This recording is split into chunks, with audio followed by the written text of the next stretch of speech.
Assalamualaikum warahmatullahi wabarakatuh. Alhamdulillahilladzi anzala sakinata fi qulubil mu'minin liyazdadu imanan ma'a imanihim. Asyhadu an la ilaha illallah wahdahu la syarikalah wa asyhadu anna Muhammadan abduhu wa rasuluh la nabiyya wa rasula ba'dah.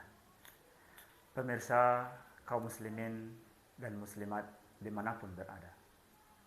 Pertama sekali bersyukur kita kepada Allah Subhanahu wa taala atas kesempatan nikmat yang diberikan oleh Allah kepada kita bersama. Terlebih kita masih bisa mendapatkan atau bertemu dengan Ramadan kali ini. Boleh jadi ini adalah jawaban dari doa kita yang selalu kita panjatkan kepada Allah di bulan Rajab dan Sa'ban. Allahumma barik lana fi Rajab wa Sa'ban wa ballighna fi Ramadan. Kemudian salawat dan salam kepada Nabi kita Muhammad sallallahu alaihi wasallam. Pemirsa yang berbahagia, pada sore ini kita berbincang sebuah tema Ramadan, yaitu bulan atau puasa mendekatkan kita ke dalam surga dan menjauhkan kita dari neraka Allah Subhanahu wa taala. Rasulullah sallallahu alaihi wasallam pernah bersabda dan ditanya oleh para sahabat, "Su'ila Rasulullah an aksari ma yudkhilun nasan jannah." Ditanya Rasulullah tentang apa saja yang menyebabkan manusia masuk ke dalam surga Allah Subhanahu wa taala. Pertama kata Nabi, taqwallah, dan yang kedua wa husnul khuluq. Wa su'ila an aksari ma yudkhilun nasan nar, dan Rasulullah ditanya tentang kebanyakan orang yang akan masuk ke dalam neraka. Kata Nabi, al-famu wal farj, mulutmu dan kemaluan. Pertama, takwa kepada Allah. Pertama yang menyebabkan kita akan masuk ke dalam surga itu adalah takwa kepada Allah. Apa sesungguhnya takwa kepada Allah? Maka ada yang mengatakan takwa itu adalah takut kepada Allah. Betul. Sayyidina Umar radhiyallahu anhu pernah berdialog dengan Ubay bin Ka'ab tentang apa makna dan maksud dari takwa itu. Maka Umar bertanya kepada Ubay bin Ka'ab, "Wahai sahabatku, apa takwa itu?" Maka Ubay bin Ka'ab menjawab, "Ya saudaraku, pernahkah engkau mendaki sebuah gunung yang curam, yang terjal atau licin?" Maka Umar berkata, "Pernah wahai sahabatku." "Lantas apa yang engkau lakukan jika engkau ingin selamat dari pendakian gunung itu?"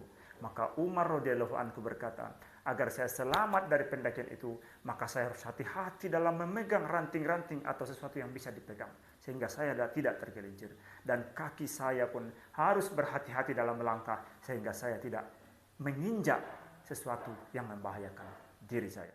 Itulah sahabatku makna dari takwa itu, bahwa kita berhati-hati dalam memegang, berhati-hati dalam mengambil sesuatu yang bukan hak kita, dan berhati-hati kaki kita dalam melangkah, berhati-hati kita dalam berbuat dosa, berhati-hati kita dalam melakukan segala pelanggaran dan kemaksiatan kepada Allah.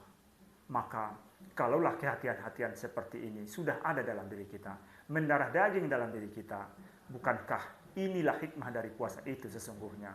Kita berpuasa, kita sendiri di dalam kamar, tidak ada orang yang melihat. Maka kalaulah kita orang puasa dengan benar, kita tidak akan berani minum dan tidak akan berani makan. Mengapa? Karena kita hati-hati, kita yakin Allah melihat kita. Yang kedua, yang menyebabkan kita masuk ke dalam surga, kata Nabi, adalah berakhlak yang baik.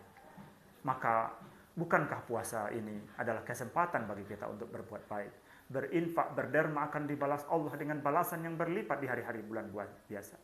Maka Nabi juga berkata, siapa yang memberikan takjil atau makanan untuk berbuka kepada saudaranya yang berbuka puasa, maka dia akan mendapat balasan pahala seperti orang yang berpuasa itu, tanpa mengurangi pahala orang yang sedang berpuasa yang diberikan. Hadis yang berikutnya, su'ila Rasulullah, ditanya Rasulullah tentang apa yang menyebabkan manusia banyak masuk ke dalam neraka Allah. Kata Nabi, al-famu wal farj, mulutmu dan kemaluan. Bukankah banyak orang yang berkelahi karena mulut kita? Bukankah banyak orang yang tidak saling menyapa karena mulut? Bukankah orang-orang yang bercekcok putus hubungan silaturahim antara anak dan ayah, saudara dengan saudara. Jadi disebabkan karena lidah. Maka bulan puasa sesungguhnya adalah latihan, adalah penempaan kita agar kita bisa menjaga lidah kita. Bukankah kita selama berpuasa tidak boleh memasukkan sesuatu ke dalam mulut kita, makanan, minuman, dan sebagainya? Bukankah kalau kualitas puasa kita ingin bagus, kita harus menyaring kata-kata yang keluar dari lidah kita? Tidak boleh berkata bohong, tidak boleh bergibah, mengeluarkan kata-kata kotor dan sebagainya. Maka lagi-lagi, puasa yang dilakukan dengan benar akan menyelamatkan kita dari ancaman lidah kita itu sendiri.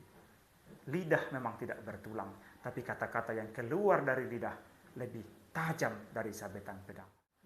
Kalau luka karena sembilu, luka karena pedang, obatnya bisa dicari. Tapi kalau hati yang luka karena lidah, kemana obat akan dicari? Maka kata Nabi SAW, jika engkau tidak bisa berkata yang baik-baik saja, maka hendaklah engkau diam. Dan yang terakhir, puasa akan menjauhkan kita dari hal-hal penyalahgunaan kemaluan kita. Karena Nabi mengatakan, kebanyakan orang yang masuk neraka itu disebabkan karena kemaluannya. Nah, lagi-lagi, bulan puasa mengajarkan kita untuk menjaga kemaluan. Bukankah istri kita halal bagi kita? Betul, tetapi selama kita berpuasa, mulai kita syahur sampai kita berbuka puasa, istri kita itu haram bagi kita. Istri kita yang sah, halal secara agama saja, secara syar'i saja, di bulan puasa diharamkan oleh Allah. Apakah lagi kita mencari di luar itu yang bukan istri kita, istri tetangga dan sebagainya, maka murka Allah semakin menjadi-jadi kepada kita. Maka lagi-lagi bulan puasa adalah bulan kita yang akan mampu kita menjaga lidah, mulut, dan kemaluan kita. Maka siapa yang berpuasa dengan benar, maka dia akan takut kepada Allah. Siapa yang berpuasa dengan baik, maka dia akan meningkatkan amalan-amalan sosial lainnya. Siapa yang berpuasa kepada Allah, dia akan terjauhkan dari neraka dengan menjaga mulutnya dan menjaga kemaluannya. Wasari'u ila magfiratin min rabbikum wa jannatin arduhas samawati wal ard uiddat lil muttaqin. Berlomba-lombalah kamu kepada ampunan dan surga Allah yang luasnya seluas langit dan bumi, diperuntukkan hanya bagi orang-orang yang bertakwa. Fa'tabiru ya ulil absar la'allakum turhamun. Selamat berbuka puasa. Semoga ibadah kita hari ini diterima oleh Allah Subhanahu wa taala. Amin amin ya rabbal alamin. Assalamualaikum warahmatullahi wabarakatuh.